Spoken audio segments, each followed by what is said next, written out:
ధాన్యం కొనుగోలులో తెలంగాణ రాష్ట్రం రికార్డు సృష్టించిందని రాష్ట్ర నీటిపారుదల పౌర సరఫరాల శాఖ మంత్రి కెప్టెన్ ఎన్ ఉత్తమ్ కుమార్ రెడ్డి పేర్కొన్నారు. ఇక 2025-26 ఖరీఫ్ సీజన్ లో రాష్ట్ర ప్రభుత్వం ముందెన్నడూ లేని రీతిలో 70.82 లక్షల మెట్రిక్ టన్నులను కొనుగోలు చేసి రికార్డు నెలకొల్పిందన్నారు. అదేవిధంగా గతంలో కొనుగోలు చేసిన 70.2 లక్షల మెట్రిక్ టన్నుల రికార్డును ఈ ఖరీఫ్ సీజన్ అధిగమించిందని ఆయన తెలియజేశారు.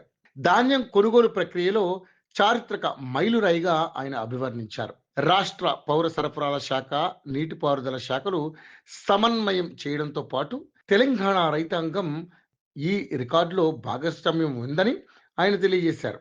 ఈ మేరకు మంగళవారం సాయంత్రం ఆయన పత్రికా ప్రకటన విడుదల చేశారు.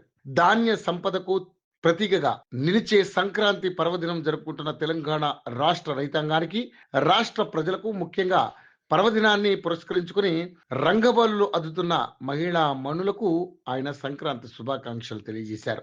ధాన్యం దిగుబడిలో రైతుల కృషిని అభినందించిన ఆయన వ్యవసాయ రంగం పట్ల ముఖ్యమంత్రి రేవంత్ రెడ్డి, ఉప ముఖ్యమంత్రి మల్లు భట్టి విక్రమార్కల ఆధ్వర్యంలో రాష్ట్ర ప్రభుత్వం అనుసరిస్తున్న అనుకూల విధానాలకు అద్దం పడుతుందన్నారు. ప్రభుత్వం కొనుగోలు చేసిన 70.82 లక్షల మెట్రిక్ టన్నుల ధాన్యంలో 32.45 లక్షల మెట్రిక్ టన్నుల ధాన్యం దొడ్డు రకం కాగా 38.37 లక్షల మెట్రిక్ టన్నులు సన్నాలని ఆయన వివరించారు. తెలంగాణ రాష్ట్రంలో సాధించిన దిగుబడికి గాను రాష్ట్ర వ్యాప్తంగా 13.97 లక్షల మంది రైతులకు మద్దతు ధర అందించామన్నారు.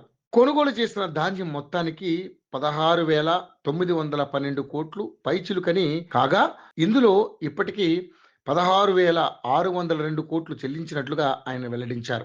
రాష్ట్రంలో సన్నాలను ప్రసాదించేందుకు గాను ముందెన్నడూ లేని రీతిలో రాష్ట్ర ప్రభుత్వం ప్రకటించిన 500 బోనస్ను సన్నాలు పండించిన రైతాంగం ఖాతాలో జమ చేస్తామని ఇప్పటి వరకు 1,425 కోట్లు చెల్లించినట్లుగా ఆయన వెల్లడించారు.